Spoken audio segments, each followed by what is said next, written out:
எத்தனை பேரு காலையில எழுந்து தொழுவணும்பா, தஹஜ்ஜத் தொழுவணும்பா, சுபு தொழுவணும் சொல்றமா? ஏன்? காலையில எழுந்தா அவனுடைய படிப்பு பாழாயிடும், ஸ்கூலுக்கு போனா தூங்கி வலிவான். ஒரு இளைஞர்களுக்கு முதியவர்கள் அவங்க வயசுல நடக்கக்கூடிய சம்பவத்தை சொல்றத நாம பார்க்கலாம். வயசானவங்களுக்கு பொதுவாவே பகல்ல சோர்வு மத்த அம்சங்கள்லாம் வரும், இளைஞர்களுக்கு அப்படி வராது. அவர்கள் அதிகாலையில் எழுந்திருப்பது என்னாகும்? புத்துணர்ச்சி தரக்கூடியதாக இருக்கும். அவர்களை நல்வழியின் பக்கம், தொழுகை மனிதனுக்கு மானக்கேடான தீய காரியங்கள்ல இருந்து தடுக்குது. நாம காலையில எழுந்து ஃபஜர் தொழுகைக்கு கலந்துப்போம், அதே நேரத்துல நம்முடைய பிள்ளைகளை கலந்துக்க செய்வோமா என்று சொன்னால் அவங்களை நல்லா தூங்குன்னு விடக்கூடிய அநேக பெற்றோர்கள் இருக்கிறாங்க. பள்ளி வாசல் பக்கமே நிறைய பிள்ளைங்களை பார்க்க முடியறதில்லை இப்பெல்லாம். ஒரு இளமை பருவம் என்பது அவனை பல்வேறு பாதையில் திருப்பக்கூடியது. அந்த இளைஞன் எப்படி இருக்கணும்னா, அல்லாஹ்வை வணங்குவதிலேயே உள்ளத்தை இணைத்து கொண்டான் என்று சொன்னால் அவனுக்கு இங்க இருக்கிற வெயில்ல நின்னாலும் பிரச்சனை இல்ல, மறுமையில அல்லாஹ்வுடைய அரசுடைய நிழலே அவனுக்கு கிடைச்சிடும். எவ்வளவு பெரிய அற்புதமான செய்தியை பாருங்க.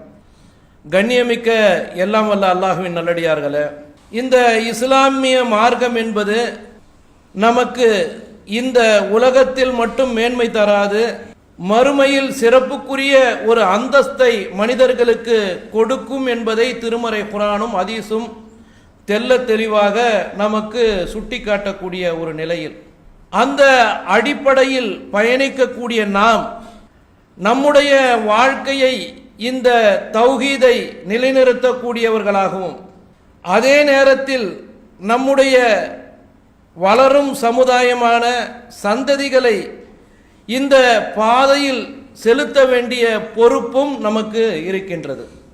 இன்று வாழக்கூடிய இந்த வாழ்க்கை என்பது கடந்த ஒரு 30 ஆண்டுகளுக்கு முன்பு எதையெல்லாம் நாம் பார்த்திருக்க மாட்டோமோ அதையெல்லாம் இப்பொழுது நாம் சமீபமாக பார்க்கக்கூடிய அளவிற்கு விஞ்ஞான வளர்ச்சியின் உச்சத்தில் சென்றிருக்கக்கூடிய இந்த நேரத்தில் சமுதாய சீரழிவும் அதிகமாக இருக்கக்கூடிய ஒரு மிகப்பெரிய ஆபத்தான காலகட்டத்தில் நாம் வாழ்ந்து வருகின்றோம்.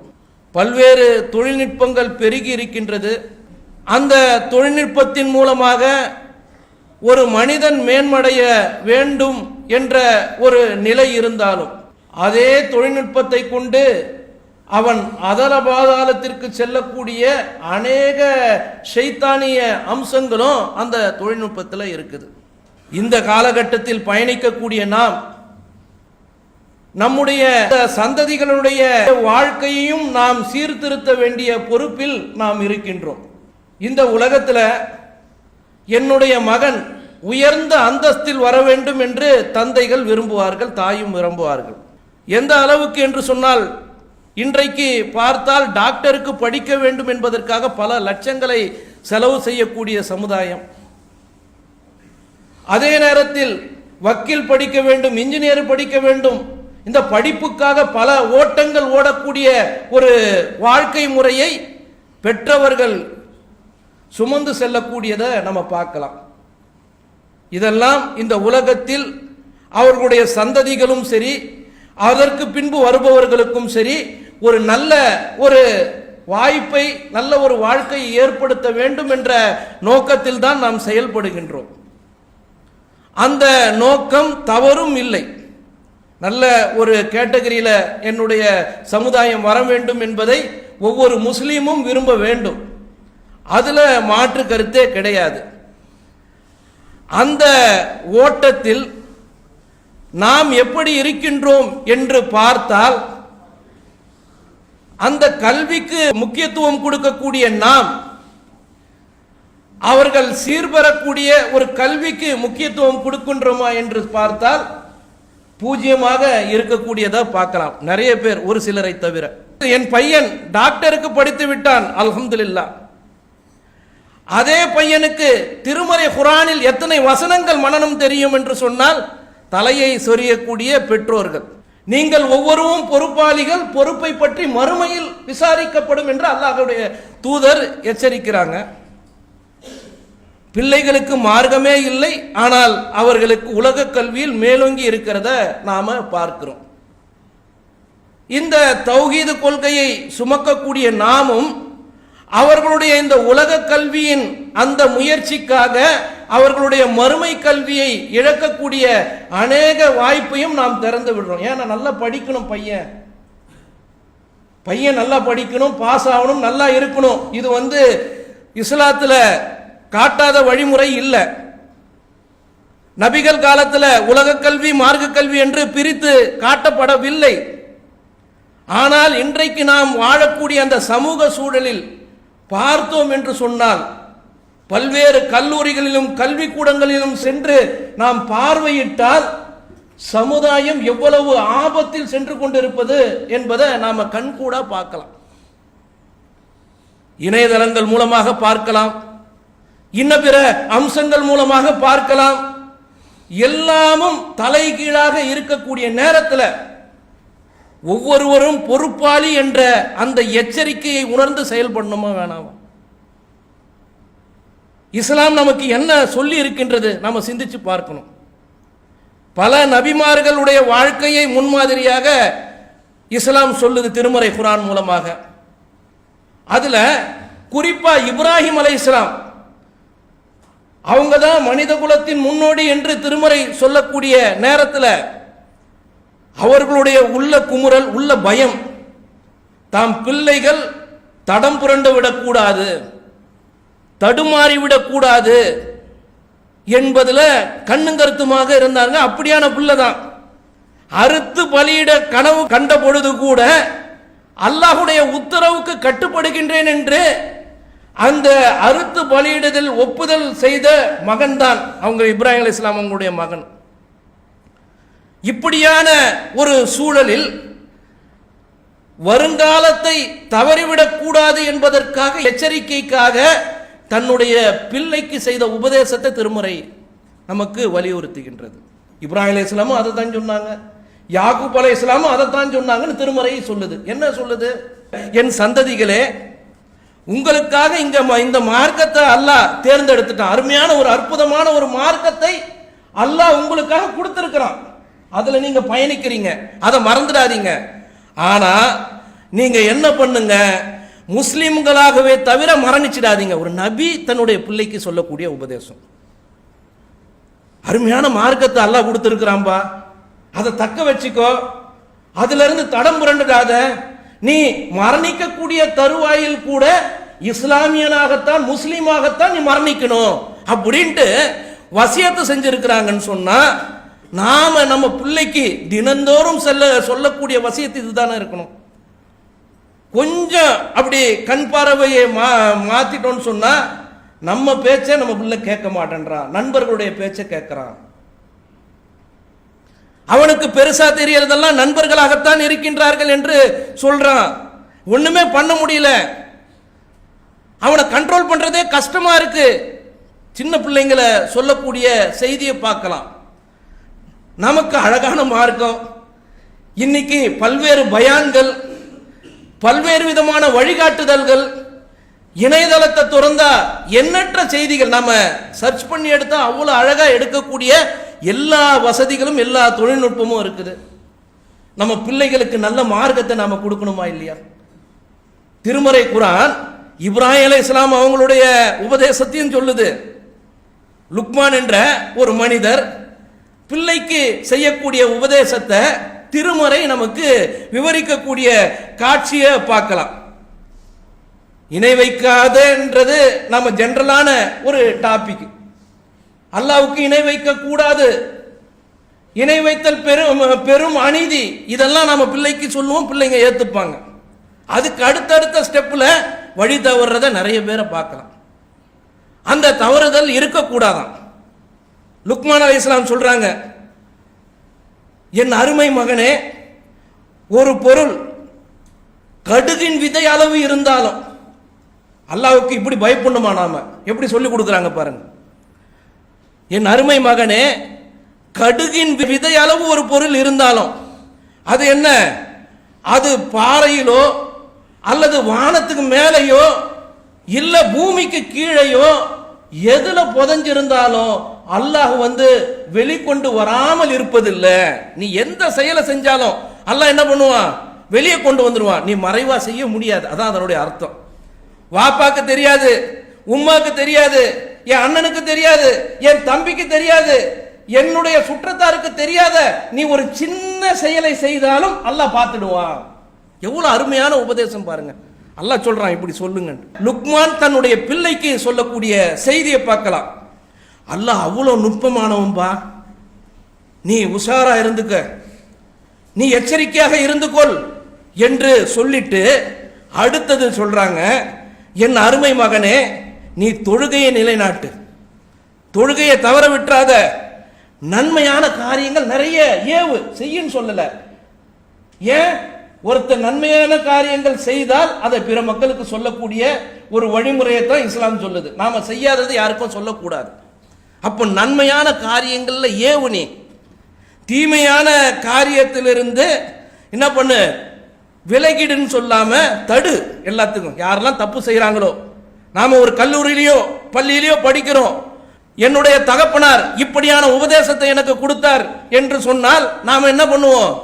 தொழுகைக்கு அழைப்போம், நல்ல காரியங்களுக்கு வாங்க அப்படின்னு சக மாணவர்களை அழைக்கக்கூடிய ஒரு பக்குவத்துக்கு அடைவோம்.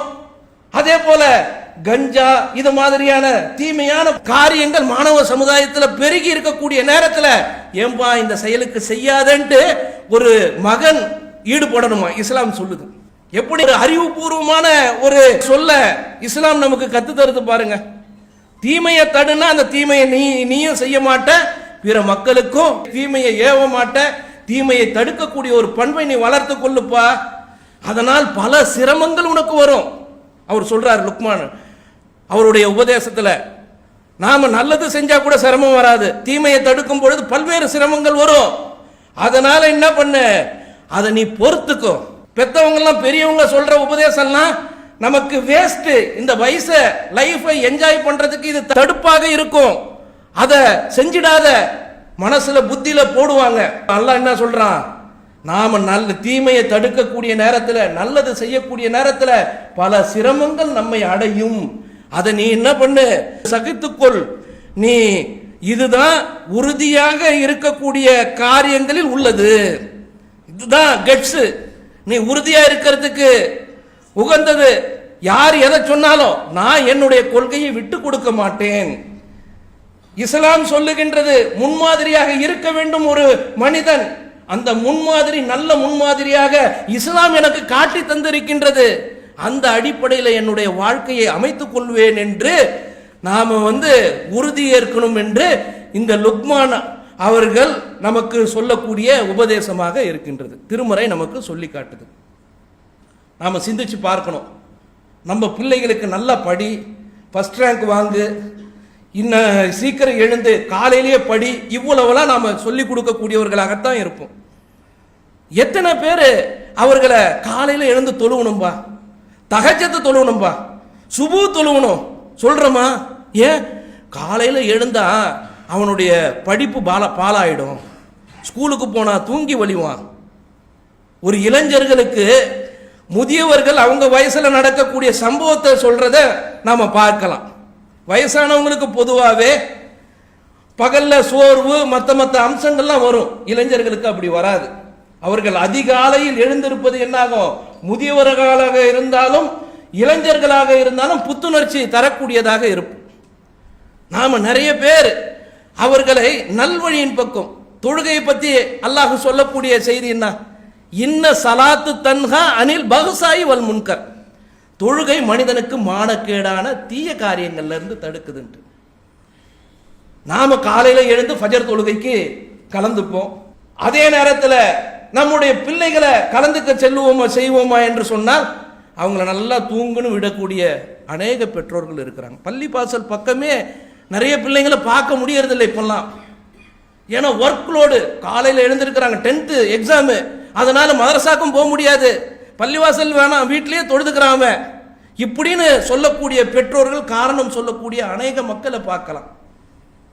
இஸ்லாம் அதை நமக்கு கட்டு தருதான்னு கேட்டா, அவர்களுக்கு இந்த உலகத்தை காட்டிலும் நீ மறுமைக்கு உண்டான வழியை காட்டுன்னு தான் சொல்லுது. கு அன்புசிக்கும் அகலிக்கும் நாரா, உங்களையும் உங்களுடைய சந்ததிகளையும் நரகத்திலிருந்து பாதுகாத்துங்க.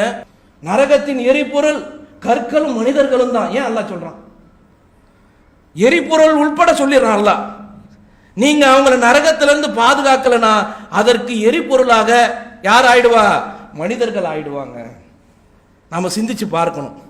பிள்ளைய நல்லா சொகுசா வளர்க்கணும். நல்ல ஏசியோட ரூம்ல தான் நாம பிள்ளைகளை படுக்க வைப்போம். ரோட்ல நடக்க கூடாதுன்னு அருமையான பைக்கை வாங்கி கொடுப்போம். நல்ல ட்ரெஸ்ஸை வாங்கி கொடுப்போம். வெயில்ல கருக்க கூடாதுன்னு பல்வேறு கிரீம்களை வாங்கி கொடுக்குறாங்க. இதெல்லாம் இந்த உலகத்துல அவர்களை தற்காத்துக் கொள்ள வழிமுறைகளை செய்யறாங்களே.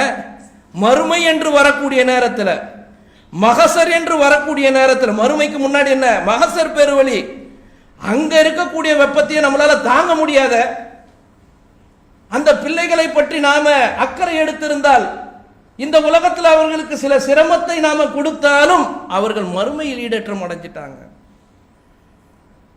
வாய்ப்பு நமக்கு எல்லாருக்கும் இருக்கத்தானே செய்யுது. இஸ்லாம் எப்படி சொல்லுது பாருங்க. நம்ம மறுமை நாள்ல அரசுடைய அந்த நிழலை பற்றி 7 சாராருக்கு அது கிடைக்கும்னு சொல்லுது. அதுல 2 பேரை அந்த ஹதீஸ்ல குறிப்பிடுது. ஒன்னு யாருன்னு கேட்டா, இறை வணக்கத்திலேயே வளர்ந்த இளைஞன். ஒரு இளமை பருவம் என்பது அவனை பல்வேறு பாதையில் திருப்பக்கூடியது. ஆனா அந்த இளைஞன் எப்படி இருக்கணும்னா, அல்லாஹ்வை வணங்குவதிலேயே அவனுடைய உள்ளத்தை இணைத்து கொண்டான் என்று சொன்னால் என்னாவோ, அவனுக்கு இங்க இருக்கிற வெயில்ல நின்னாலும் பிரச்சனை இல்லை, மறுமையில அல்லாஹ்வுடைய அரசுடைய நிழலே அவனுக்கு கிடைச்சிடும். எவ்வளவு பெரிய அற்புதமான செய்தியை பாருங்க. அதே போல யார் ஒருவர் பள்ளிவாசலோடு தொடர்பு வைத்திருக்கின்றார்களோ அந்த இதயம் உடையவர் அரசுடைய நிழல்ல இருப்பார். இந்த ரெண்டும் ஒண்ணுக்கு ஒண்ணு வித்தியாசமா நம்ம சிந்திச்சு பார்க்கணும். காலையில டைம் ஆயிடுச்சு, ஐயோ ஃபஜருக்கு பாங்க சொல்லிட்டு இருப்பாங்களே, பள்ளிவாசலுக்கு கிளம்பணும், லொஹருக்கு போகணும், அசருக்கு போகணும், எந்த இடத்துக்கு போனாலும், பல கல்லூரிக்கு போவோம், பல அலுவலகங்களுக்கு நாம செல்லக்கூடியவர்களாக இருப்போம், வியாபார தலங்களுக்கு செய்யக்கூடியவர்களாக இருப்போம். ஒரு சிலரை பார்த்தா டயத்தை பார்ப்பாங்க, தொழுவ டைம் ஆயிடுச்சு, எங்க பள்ளி இருக்குது, நாம போய் பள்ளியில போய் தொழுதுடணும். இஸ்லாம் நமக்கு அற்புதமான ஒரு வாய்ப்பை கொடுத்திருக்குது, அரசுடைய நிழல் என்ற ஒரு வாய்ப்பை. அவன் சிந்தனையில உள்ளத்துல வரணுமா, அந்த சிந்தனையை உள்ளத்துல விதைக்கணுமா. எப்படியான ஒரு அற்புதமான ஒரு விஷயங்களை இஸ்லாம் சொல்லுது. இப்படி பண்ணா சந்ததிகள் சீரா இருக்குமா இல்லையா? இன்னைக்கு பார்க்கிறோம், பள்ளிவாசலுக்கும் அவர்களுக்கும் தூரமாக இருக்கக்கூடிய மனிதர்களை நாம் ஏராளமாக பார்க்கிறோம். அந்த மாதிரியான ஒரு சூழல்ல நாமே பள்ளிக்கு வர்றது குறைஞ்சு போயிடுது. நாம என்ன நினைக்கணும், நம்ம பிள்ளைய ஒழுக்கப்படுத்தணும், அவங்கள சுபுக்கு கூட்டிட்டு வரணும், மற்ற வக்துக்கு கூட்டிட்டு போனோம்னா நாம பள்ளிக்கு வந்துடும். அப்படித்தானே? கரெக்டா வந்துடுவோம். அவங்களுக்கு மார்க்க கல்விக்கு வழிவகையை பள்ளிவாசல்ல ஏற்படுத்தி இருக்கிறாங்க, அங்க நாம சேர்த்துடுவோம். நிறைய பயான்களை பள்ளிவாசல்ல ஏற்படுத்தி இருக்கிறாங்க, அங்க போய் அவர்களை ஒழுக்க ரீதியாக அந்த வாய்ப்பை பயன்படுத்தக்கூடிய ஒரு வழியை அமைத்துக் கொள்வோம் என்ற ஒரு நிலையை மனிதர்கள் தாங்கி இருக்கின்றார்கள் என்று சொன்னால் நாம அதை சரிப்படுத்தணுமா வேணாம்? அப்துல்லா இப்னு உமர் ரலியல்லாஹு அன்ஹு, அவங்க ஒருவருடைய வாழ்க்கை அநேகமான முஸ்லிம்களுக்கு முன்னுதாரணமாக இருக்கும். எப்படியான ஒரு வார்த்தெடுப்பு! உமர் ரலியல்லாஹு அன்ஹு என்று சொன்னா எல்லாருக்குமே மிடுக்காயிடும் அவங்களுடைய வீரம், அவங்களுடைய கெட்ஸ். இன்னைக்கு இருக்கக்கூடிய அரவிந்த் கெஜ்ரிவால் கூட என்ன சொல்றாரு, உமர் ஆட்சி மாதிரி இருக்கணும். ஏன்? அல்லாஹ்வுடைய தூதரோடு அவ்வளவு அற்புதமாக பயணித்து அனைத்து செய்திகளையும் அறிந்து ஒரு நல்ல ஆட்சியை கொடுத்த ஒரு நபித்தோழர். இப்னு உமர் அப்துல்லாஹ் அவங்க பேரு. அவங்களுடைய வாழ்க்கையை பார்த்தா எப்படி இருந்ததுன்னு சொன்னா, ஒரு முக்கியமான சில சம்பவங்களை பார்த்தா நிறைய அவங்க வாழ்க்கையில இருக்கும். அவங்க வாழ்ந்து மரணிக்கக்கூடிய காலங்கள் எல்லாமே பதிவு செய்யப்பட்டு இருக்குது. அதுல குறிப்பா சொல்ல போனா உமர் ரலியல்லாஹு அன்ஹு அவங்க கூடயே பயணிப்பாங்க. ஹதீஸ்களை அறிவித்ததுல அபூ ஹுரைரா ரலியல்லாஹு அன்ஹு அவங்களுக்கு அடுத்தபடியாக வரக்கூடிய ஒரு நபித்தோழர். 2200 சொச்சம் ஹதீஸ்களை அறிவிச்சிருக்கிறார். சாதாரணமான ஹதீஸ் இல்லை, அற்புதமான ஹதீஸ்களை அறிவிச்சிருக்கிறாங்க. எப்படி உங்களால இந்த ஹதீஸ்கள் எல்லாம் அறிவிக்க முடிஞ்சது? அவங்க சொல்றாங்க, எனக்கு திருமணம் ஆகக்கூடிய அந்த நாளுக்கு முன்னாடி நாள் வரணும், என்னுடைய வீடு பள்ளிவாசலாகத்தான் இருந்தது. எப்படியான ஒரு வழிகாட்டுதல் பாருங்க. ஒன்று வீடு, வீடு விட்டா பள்ளி. உங்க பிள்ளை எங்க இருக்கிறாங்க? ஏன் பிள்ளை பள்ளிவாசல்ல இருக்கிறான், பெருமை. அந்த தெருக்கோடியில பசங்களோட நின்று பேசிக்கிட்டு இருக்கிறான், அது பெருமையா? போப்பா பள்ளிவாசலுக்கு. நாம அவங்கள தொடர்பு ஏற்படுத்துறாங்க. 5ல வளையாதது 50ல வளையாதுன்னு சொல்லுவாங்க. நாம சிறு வயசுல இருந்து பள்ளிவாசல், நற்பணி, இது மாதிரியான அம்சங்கள்ல அவங்கள ஈடுபடுத்திக்கிட்டு அவங்களுக்கு அன்பான அறிவுரை சொல்லணும். நிறைய பேர் வரமாட்டேன்றான போட்டு 4 சாத்துனா அவனுக்கு அந்த இடத்துல வர்றதுக்கு வெறுப்பு வரும். ஏன்? ஒரே அடிக்கிறாங்க, உதைக்கிறாங்க, இங்க போனோன்றாங்க. அவன் உள்ளத்துல நாம வர வைக்கணுமா? எப்படி? அன்பான வார்த்தைகளை சொல்லி, நல்ல முறையில சொல்லி. அப்படித்தானே லுக்மான் அலைஹிஸ்ஸலாம் சொல்றாங்க, யா புனைய, என் அருமை மகனே. அவ்வளோ அற்புதமாக, அமைதியாக, சாந்தமாக பிள்ளைகளை நாம நல்ல முறையில சொல்லி அவர்களுக்கு இந்த மார்க்கத்தை சொல்லக்கூடிய ஒரு வாய்ப்பை ஏற்படுத்தணும்னு சொன்னா, கேட்கக்கூடிய வாய்ப்பை அவர்கள் பெற்றார்கள் என்றால் அடுத்த மக்களுக்கு சீர்திருத்தக்கூடிய ஒரு வாய்ப்பை அடைவார்கள். அப்துல்லா பின் உமைர் ரலியல்லாஹு அன்ஹு அவங்களுடைய வாழ்நாளில் அல்லாஹுடைய தூதருடைய போதனைகளை அதிகமாக பின்பற்றி நடந்த சம்பவங்கள்லாம் இருக்குது. அதுல குறிப்பா ஒரு சம்பவம், நாம ஒரு பிள்ளைய நாம நல்ல மார்க்க கல்வியோடு வளர்த்துட்டோம்னு சொன்னா அவனை பற்றி கவலைப்பட வேண்டியதே இல்லை. நாம மரணித்த பிறகும் அவங்களால் நிறைய நன்மைகள் நமக்கு கிடைக்கும். ஒரு சந்தர்ப்பத்தில் அவங்க கழுதையில தான் பயணிப்பாங்க. ஒரு பாலைவனத்தில் கழுதையில தலைப்பாய் கட்டிக்கிட்டு போய்கிட்டு இருக்கிறாங்க. அப்போ ஒரு மனிதர் நடந்து போறார், காலில் செருப்பு கூட இல்லை. அவரை பார்த்த உடனே அவங்க அந்த வாகனத்தை விட்டு இறங்கி அவர்கிட்ட போய், இன்னாருடைய மகன் தானே நீங்க அப்படின்றாங்க. ஆமா, இன்னாருடைய மகன் தான். இந்தாங்க என்னுடைய கழுதையை நீங்க எடுத்துங்க, கழுதையில போங்க, ஏன் இந்த வெயில்ல நீங்க வரீங்க? தலையில போட்டு இருக்கிற தலைப்பாயை கழட்டி அவங்க கிட்ட கொடுத்துட்றாங்க. அருகில் இருக்கக்கூடிய அவருடைய தோழர்கள் கேட்கிறாங்க, உங்களுடைய அந்த கழுதையோ அந்த தலைப்பாயும் கொடுக்குறீங்களே, எனக்கு ஆச்சரியமா இருக்க அப்படின்னு அவங்க கேட்கக்கூடிய நேரத்தில் அவர் சொன்ன பதில் என்ன தெரியுமா? இவர் யார் தெரியுமா? என்னுடைய தந்தைக்கு நண்பருடைய மகன், நம்முடைய வாப்பாவுடைய ஃப்ரெண்டோட மகன் அப்படின்னு வச்சுங்க. என்னன்னு அல்லாஹ்வுடைய தூதர் சொல்லி இருக்கிறாங்க, யார் ஒருவருக்கு நல்லறங்கள்லயே சிறந்த ஒரு நல்லறம் எது தெரியுமா? தன்னுடைய தந்தை மரணத்திற்கு பிறகு தன்னுடைய தந்தையினுடைய நேசர்களை அவர்களுக்கு நலம் நாடக்கூடிய நட்பு பாராட்டுவது அப்படின்னு அல்லாஹ்வுடைய தூதர் சொல்லி இருக்கிறாங்க. இந்த நன்மையை நான் அவருக்கு செய்யறது என்பது உலகத்தில் இருக்கக்கூடிய நல்லறங்கள்லாம் விட மேலானது அப்படின்ட்டு சொல்லிட்டு செய்யறாங்கன்னா, இது அவர் செய்யக்கூடிய நல்லறம் என்று சொன்னால் அவருடைய வளர்த்த தந்தைக்கு அது சரியான ஒரு நிலை தானே இருக்கும். அல்லாஹ்வுடைய தூதர் ஒரு நேரத்தில் ஹஜ்ஜிக்கு போறாங்க. நாம நம்முடைய அமல்களை குறைச்சி மதிப்பிட்ட கூடாது. அல்லாஹ்வுடைய தூதர் ஒரு நேரத்தில் ஹஜ்ஜிக்கு போறாங்க. ஒரு கூட்டம் வருது. அந்த கூட்டத்தை பார்த்து யார் நீங்கன்னு கேட்கிறாங்க. கேட்கக்கூடிய நேரத்தில் அவங்க நாங்கெல்லாம் முஸ்லீம் அப்படின்றாங்க. அப்ப நீங்க யாருன்னு கேட்கிறாங்க. அல்லாஹ்வுடைய தூதரை பற்றி அவங்களுக்கு தெரியல. அல்லாஹ்வுடைய தூதர் நான் முஹம்மது ரசூலுல்லாஹ் அப்படின்னு சொல்றாங்க. உடனே அவங்க அந்த சந்தர்ப்பத்தை பயன்படுத்திக்கிட்டு கையில ஒரு குழந்தைய தூக்கி காட்டி, இந்த குழந்தைக்கு ஹஜ் இருக்கா, ஹஜ்ஜுடைய நன்மை இருக்கா? அல்லாஹ்வுடைய தூதர் சொல்றாங்க, உனக்கு இருக்குது அப்படின்றாங்க. ஏன் அப்படின்னு அவங்க கேட்கிறாங்க. அதற்கு அல்லாஹ்வுடைய தூதர் சொல்றாங்க, யார் ஒருவர் பருவம் அடைகின்றார்களோ அதற்கு முன்பு வரை அவர்கள் செய்யக்கூடிய நன்மையில யாருக்கு பங்குனா அவங்களுக்கு வழிகாட்டக்கூடியவர்களுக்கு பங்கு. எதனா தீமை, கெட்ட வார்த்தை, இது மாதிரியான செயல்கள் செய்யறாங்களா, அது யாருக்கு பங்குனா யார் சொல்லி கொடுக்குறாங்களோ அவங்களுக்கு தான் பங்கு, வளர்க்கிறவங்களுக்கு தான் பங்கு. அப்போ அவங்களை எடுத்துக்கிட்டு நீ ஹஜ்ஜி செஞ்சனா அந்த நன்மையும் உனக்கு சேர்ந்து கிடைச்சிடுது இல்ல. அப்ப நாம நம்ம பிள்ளைகளை பருவம் அடைவதற்கு முன்னாடி பள்ளிவாசல் பக்கமாக நல்ல வழக்கங்கள் பக்கமாக நாம் அழைக்கக்கூடிய நேரத்தில் அது யாருக்கு நன்மை ஆயிடுது?